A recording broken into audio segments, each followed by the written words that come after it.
Good morning दोस्तों। आज हम लोग बात करेंगे रिट्स के बारे में। रिट्स बहुत एक इम्पॉर्टेंट टॉपिक है जो ज़रूर आता है एग्ज़ाम में, किसी ना किसी रूप में एग्ज़ाम में ज़रूर आता है। ये हर बार पूछा जाता है रिट्स को कि आप उसको डिफाइन करिए, कितने पार्ट्स होते हैं और रिट्स बेसिकली होते क्या है।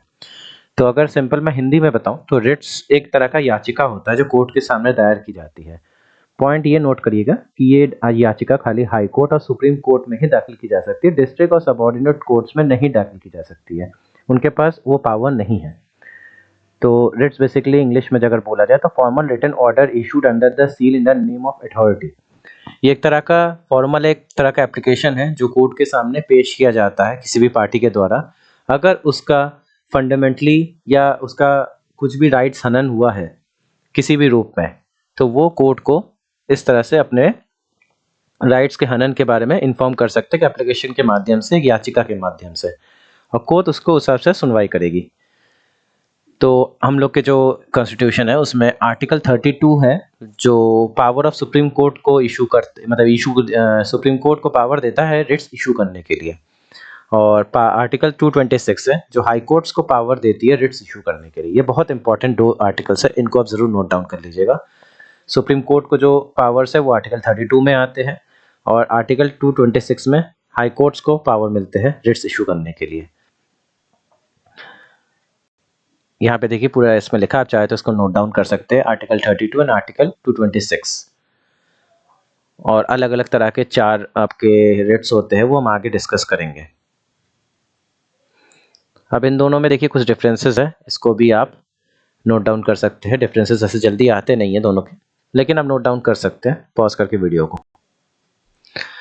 अब टाइप्स ऑफ रिट्स के बारे में बात करते हैं। रिट्स 5 तरह के होते हैं: हेबस कॉर्पस, मैंडेमस, सर्टिओररी और प्रोहिबिशन और क्यू वारंटो।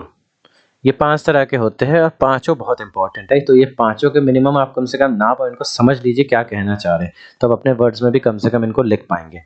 अगर आप इनको समझ लेंगे तो अपने वर्ड्स में भी लिख पाएंगे। तो बेसिकली ये यूज़ कहाँ होता है, जब याचिका दायर होती है तो जो कोर्ट में, जो किस कोर्ट में आप याचिका दायर कर रहे हो उसकी जो हेडिंग होती है उसमें ये आपके लिखी जाती है कि हेबस कॉर्पस का हमारा रेट है, कि मैंडेमस का रेट है, प्रोहिबिशन का रेट है, क्या रेट है, वो डालना पड़ता है उसमें। हेबस कॉर्पस जो पहला है, हेबस कॉर्पस, तो इसका मतलब यह है टू हैव अ बॉडी और टू प्रोड्यूस अ बॉडी। ये एक तरह से आर्टिकल 21 का पर्सनल लिबर्टी का आपका रेट मान के चलिए है, क्योंकि आर्टिकल 21 हम लोग के क्या कहता है कॉन्स्टिट्यूशन में कि सबको लिबर्टी एंड फ्रीडम होनी चाहिए। तो अगर पुलिस किसी को अरेस्ट करती है, उसकी लिबर्टी एंड फ्रीडम को ब्लॉक करती है और 24 घंटे के अंदर अगर उसको मजिस्ट्रेट के सामने पेश नहीं करती है, तो आप हेबस कॉर्पस का रिट डाल सकते हो कोर्ट में। तो इसमें कोर्ट आपको हेबस कॉर्पस के रिट के अनुसार पुलिस को इन्फॉर्म करेगी या एडमिनिस्ट्रेशन को इन्फॉर्म करेगी कि वो इंसान को लाया जाए कोर्ट के सामने और उस पर जो चार्ज लगी है वो प्रोड्यूस की जाए। तो बहुत इजी है ये।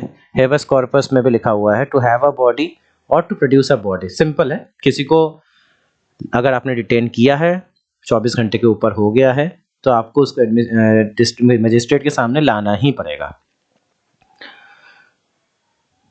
अगर कोई क्रिमिनल, ये लिखा हुआ है, a criminal who is convicted has a right to seek the assistance by the court by filing an application of writ of habeas corpus if it is believed that it wrongly imprisoned। अगर कोई criminal wrongly imprisonment किया गया है police के द्वारा और उसको court में नहीं लाया जा रहा है, तो आप हेबस कॉर्पस का एक रिट डाल के आप उसको कोर्ट के सामने ला सकते हो कि इसको wrongfully डिटेन किया गया है और इसका कोई क्रिमिनल मतलब इंडल्जमेंट नहीं है।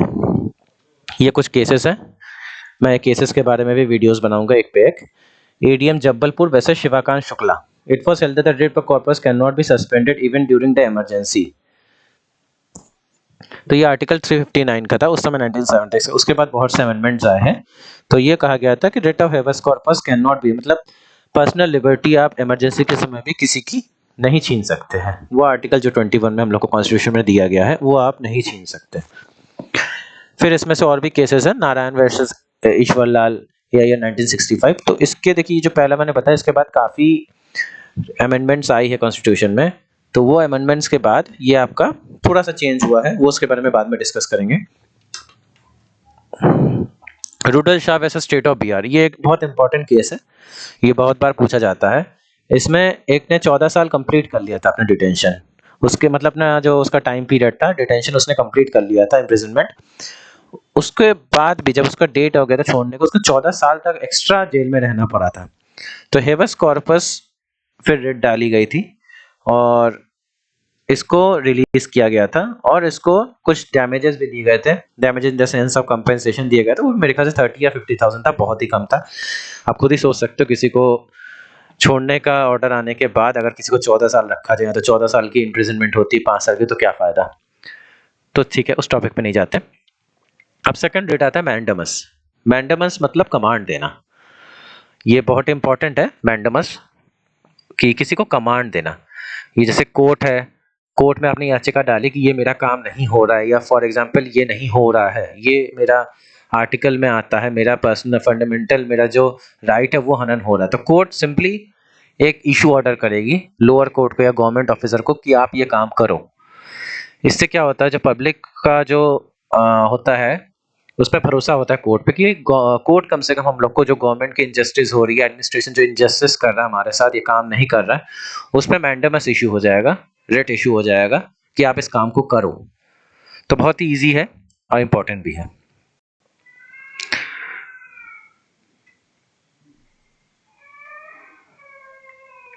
केसेस भी है इसके, Manjula Majori versus director of public instruction. मैं सबके एक एक वीडियोस बनाऊंगा एक एक केसेस के रिट्स के बारे में। आप इस केस को पढ़ सकते हो, मैं वीडियो पॉज करके। अब ये थर्ड है सर्टियोररी। Writ of certiorari means to be certified. It is issued on wrongful exercise of the jurisdiction and a decision on a case basis. The writ can be moved to higher court or court. Writ purely administrative. It can be issued against duty or cause. It is issued when there is a wrongful exercise of the jurisdiction and a decision is case based on it. ये basically एक तरह से certify किया जाता है court के द्वारा। जैसे ये मेरे ख्याल से लैटिन वर्ड है सर्टियोररी, तो ये इसका मीनिंग है सर्टिफाइड। इसमें क्लियरली लिखा है it is issued when there is a wrongful exercise of the jurisdiction and a decision of the case is based on it. अब जैसे इसमें होता क्या है, अगर रॉन्गफुल एक्सरसाइज हुआ है जुरिस्डिक्शन का किसी केस में, तो ये एक तरह से कोर्ट को रोकती है या इशू किया जाता है, रिट इशू हुआ जाता है कि आप ये केस को नहीं ले सकते, ये आपका जुरिस्डिक्शन में नहीं आता है। The writ can be moved to higher court like high court or the supreme court by the affected parties। और ये writ higher court में भी डाला जा सकता है, सुप्रीम कोर्ट में भी डाला जा सकता है किसी केस को रोकने के लिए। यहाँ पे several grounds है for the issue of writs of certiorari, not issue against purely administrative ministerial, it can be only issued judicial on। ये बेसिकली आपका एडमिनिस्ट्रेटिव और मिनिस्ट्रियल ऑर्डर्स में इशू नहीं होता है, ये खाली जुडिशियल और क्वासी जुडिशियल ऑर्डर्स में ही इश्यूज होता है right of certiorari। It is issued to quasi judicial or subordinate court in the following ways। ये तब इश्यूज किए जाते हैं या जुरिस्डिक्शन नहीं है किसी कोर्ट का, वो कोर्ट उसमें काम कर रही है तब ये इशू किया जाएगा। अगर किसी का नेचुरल जस्टिस का प्रिंसिपल वायोलेशन होता है तो ये इशू किया जाता है।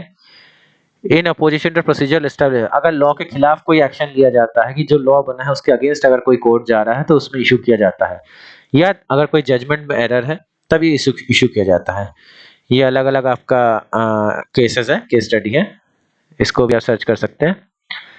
ये है prohibition. It is a directing to a lower court to stop doing something the law prohibited. ये सिंपल बहुत इजी है प्रोहिबिशन वाला, नाम ही सबको पता लग रहा है कि किसी को प्रोहिबिट करना मतलब किसी को रोकना। ये बेसिकली हाई कोर्ट में अगर आप किसी ने रिट डाला कि आपका सबऑर्डिनेट कोर्ट ये केस ले रहा है जो उसके जुरिस्डिक्शन में नहीं है, तो हाई कोर्ट एक रिट इशू करेगा, writ of prohibition lower court को, कि आप ये केस नहीं ले सकते, आपके जुरिस्डिक्शन में नहीं है, या ये नेचुरल जस्टिस के खिलाफ है तो आप ये केस नहीं ले सकते हो। तो बहुत सिंपल है ये वाला। तो सुप्रीम कोर्ट या हाई कोर्ट रिट इशू करके लोअर कोर्ट को कह सकता है कि आप ये चीज नहीं कर सकते हो, ये आपके जुरिस्डिक्शन के खिलाफ है, ये नेचुरल जस्टिस प्रिंसिपल के खिलाफ है। इसमें यही चीज लिखी हुई है, जुरिस्डिक्शन के अगर बाहर कोई काम करता है कोर्ट तभी। बेसिकली ये आपके केस लॉस है। और ये लास्ट है quo warranto. It means by what authority. By using this writ, court can be question any public office on what it is assumed a public office is defective। इसमें quo warranto मतलब होता है by what authority, आप किस authority से काम कर रहे हो। ये रिट इशू की जाती है तो पब्लिक ऑफिसर्स को क्वेश्चन करने के लिए बेसिकली होता है कि आप किस बिहाफ पे आपने ये डिसीजन लिया या आपने ये किस बिहाफ पे ये काम किया। तो ये पब्लिक ऑफिसर्स को बेसिकली जो गवर्नमेंट ऑफिसर्स होते हैं उसमें ये एक तरह से अथॉरिटी पूछी जाती है कि आपने ये जो काम किया है किस अथॉरिटी से किया, किसने आपको आदेश दिया है। इसके भी केसेस है, बाजी वर्सेस स्टेट ऑफ यूपी।